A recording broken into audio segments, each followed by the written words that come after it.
Hi students. So, it's been a few days. I was a bit busy.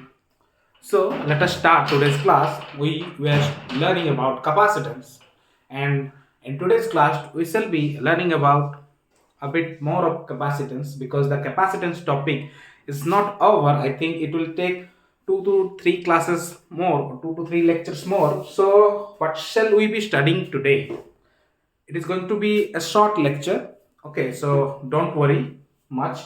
So today we shall be studying how to find the capacitance of a parallel plate capacitor. Okay, a parallel plate capacitor. Capacitance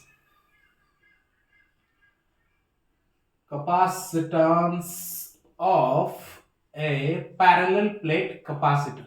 So it is a system.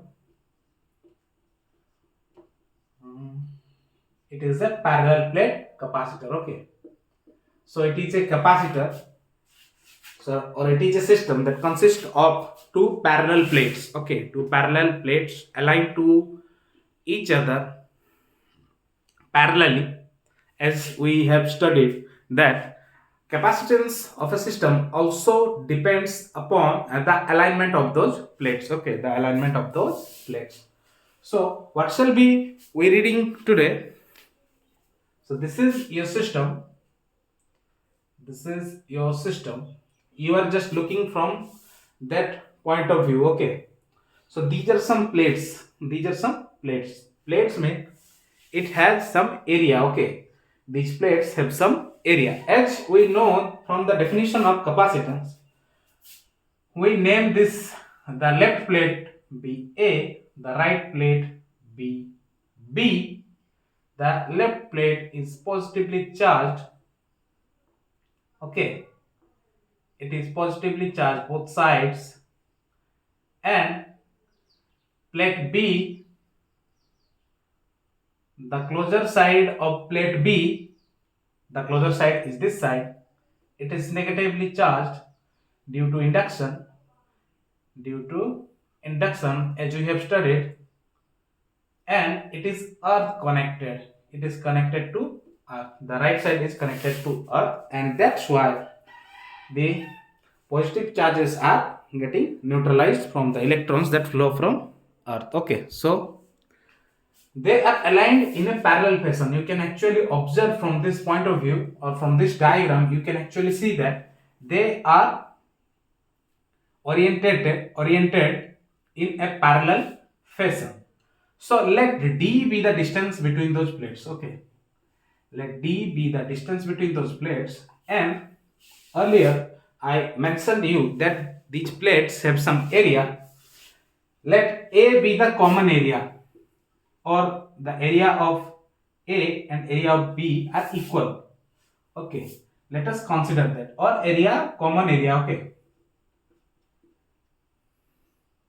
area of plates. So it is such a system that it consists of an insulating thing inside those two plates. It consists of an insulating thing inside those two plates. Okay, let in this case, as we are simply generalizing the derivation, so let us consider that air is present in between those two plates. Air is insulating material, as we have known from our school classes that air is an insulating material. So we shall be considering that air is present within those two plates. Okay, so let us write first of all about parallel plate capacitor. So you can write it is a system. You can actually write it like this: it is a system consisting of two plates. It consists of two plates, consisting of two plates parallelly oriented. Parallelly oriented. The orientation is parallel, and area of plates is A, while they are separated. they are separated by a distance d, by a distance d. An insulating material is inside, insulating material is inside, or you can say insulating material or dielectric. Okay, an insulating material is inside the system. In this case it is air, which we shall be writing. In this case it is air, in this case it is air. Okay, so air is inside those two plates. So those two plates are A and B. Those two plates are A and B. You can actually write like this. A is, since we have written A, so let it be D. Okay, D and B, capital D. Let this plate be D. Okay, A is positively charged, so we shall be writing D is positively charged. D is positively charged, and B is earth connected. It is connected to earth. Okay, so we are done writing those statements. So now let us come to the real thing. We shall be now calculating the capacitance of this system. In order to calculate capacitance, you need Q upon V. Q is the charge, you will know, and V is the potential difference between those two plates. V is the potential difference between those two plates. In order to calculate V, we shall be needing the electric field inside that capacitor. We shall be needing the electric field inside that capacitor. So if M is a point, inside that capacitor, if M is a point inside capacitor, then electric field at M due to positively charged plate.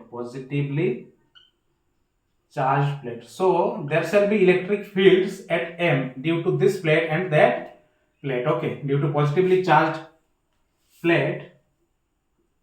So what it will be that electric field? Let that be E1. So sigma by epsilon.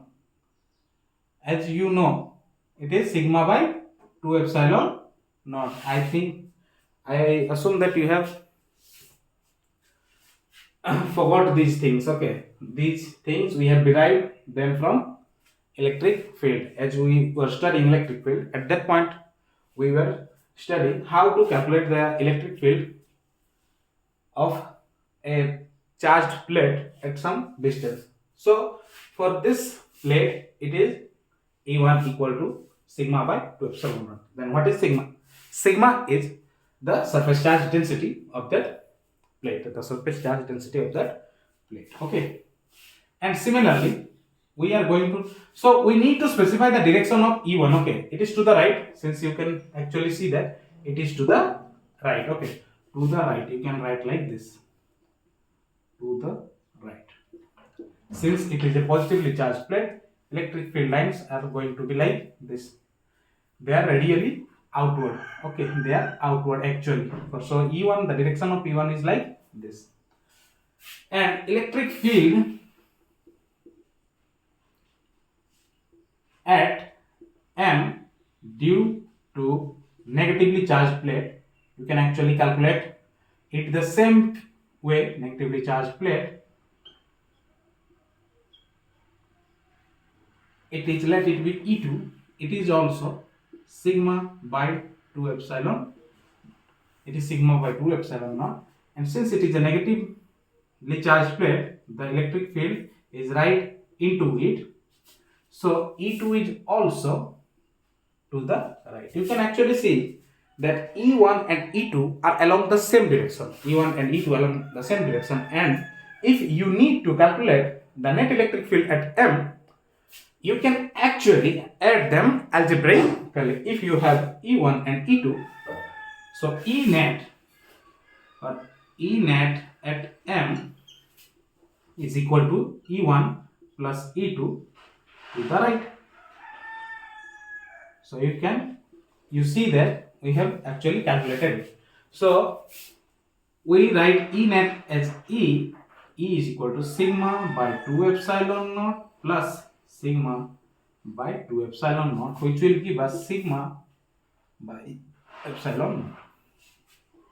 So from this you have calculated your electric field. It is your equation 1. Now we shall be needing to find out the potential difference between those two plates. It is super easy, as we have known that the potential difference, the potential difference between two plates. Okay. Two plates, not plates, it plates. Okay, these are plates. Okay, so how are we going to calculate it? So we need to recall some formula. So in order to recall some formula, we shall look to the right portion. As we know, E is equal to dV upon dx. There was a negative thing here, so we don't need that negative thing here. We are going only to calculate the capacitance. So dV was the potential difference and dx was the difference in their position. Okay. Now we shall be needing to find dV. So what will be dV? It will be E dx. Okay.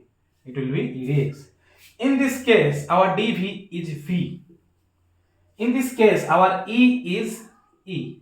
And in this case, what is the distance of separation between those two plates? It is dx. So dx in this case is d. So you can actually write it as d. So V is equal to E d. V is equal to E d. So I assume that you have understood the formula. We shall be needing it after some time.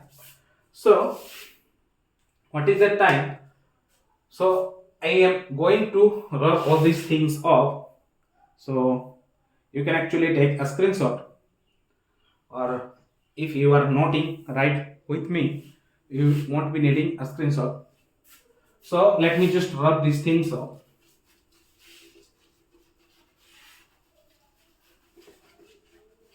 So to calculate capacitance, we know that C is equal to Q by V. Okay, Q is the charge, V as we have calculated at that point. Okay, Q is the charge on the plates. So C is equal to Q. Just put the value of V as you have found earlier, ED.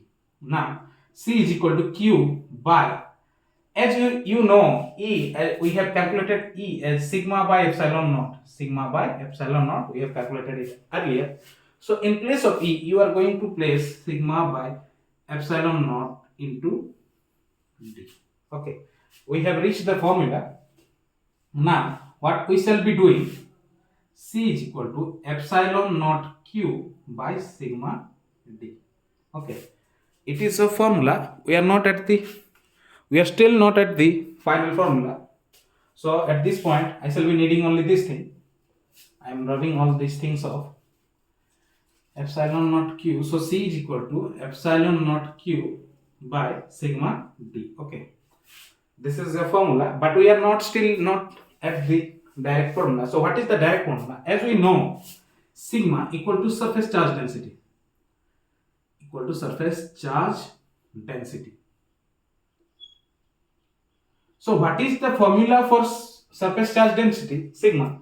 It is total charge by area. Total charge by area. If total charge is Q, and area is A, then sigma is equal to Q by A. Sigma is equal to Q by A. So you can write C is equal to epsilon naught Q by, in place of sigma, you place Q by A into D. Now after rearranging, you can actually see that Q from the numerator is cancelling Q from the denominator. So you can write this A from the denominator of this term goes to the numerator. So you can actually see that it is epsilon naught A by D. So what is the formula for capacitance you have obtained? It is epsilon naught A by D. This is your final formula. This is your final formula. So in this derivation, we saw that the capacitance of a plate capacitor actually depends upon area, and this area should be common. Okay, what is common area? Now just look at this thing. If I rub this thing off, okay, I rub this thing off. If the total was area A, then the common area is this. The common area is this area and this area. This becomes common area. Okay, so the capacitance of the parallel plate capacitor is directly proportional to the area of those two plates, to the common area of those two plates. As we increase the common area of those two plates, you can actually see the capacitance, the storing capacity of that parallel plate capacitor increases, and it is inversely proportional to the distance. It is inversely proportional to the distance. You decrease the distance and you can actually see that the capacitance of the system is increasing. The capacitance of the system is increasing. So to build a bigger capacity capacitor, okay, to build a capacitor having a big capacity, you can actually decrease D. You can actually decrease D. You place those plates very close to each other and you can actually get a big storage capacitor. Okay, so we are at the final formula.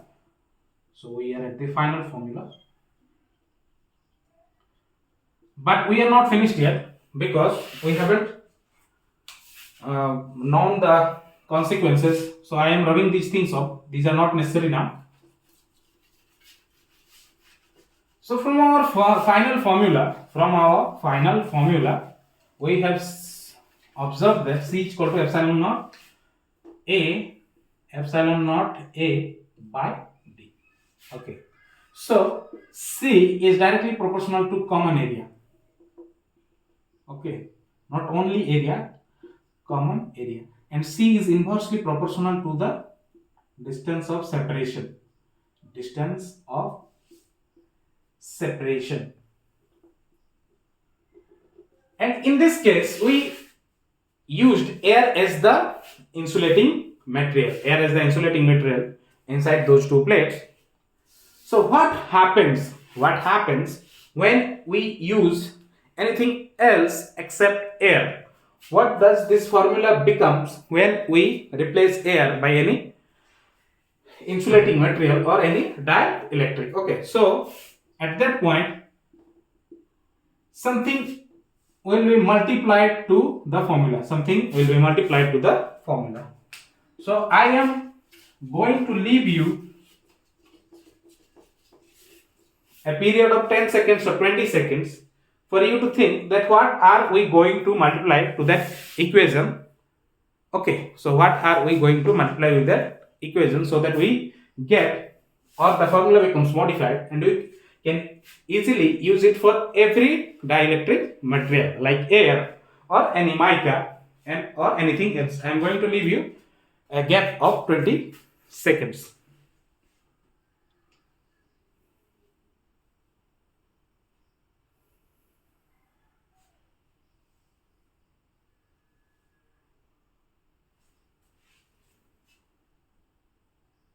So your time is up. So we shall be multiplying a small thing to this equation, that is epsilon r. Okay, that is epsilon r, and this is your complete formula. This is your complete formula. Epsilon r is the relative permeability. So since air was our insulating material in that thing, the relative permeability of air is, for air, epsilon r is equal to 1. So the formula doesn't get anything strange, doesn't become anything strange. It is like as usual. So the direct formula is C is equal to epsilon r epsilon naught A divided by D. Okay. So you need to remember this portion. You need to remember this portion, and this is not mandatory.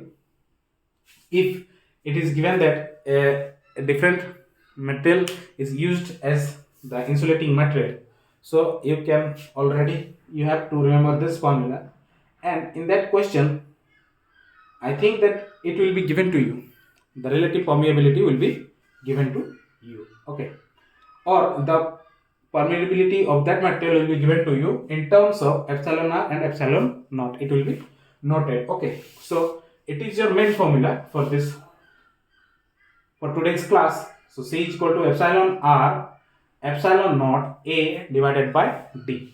Okay. So if you have any doubts, you can ask me in the comment section. And if you have any doubts regarding numericals, I have given my contact details in the description box. You can actually contact me there. You will get good response even from the comments. So we'll see you in the next class. So up until then, take care, practice more and more problems, and like our videos, subscribe to our channel, share it among your friends. So take care. Thank you.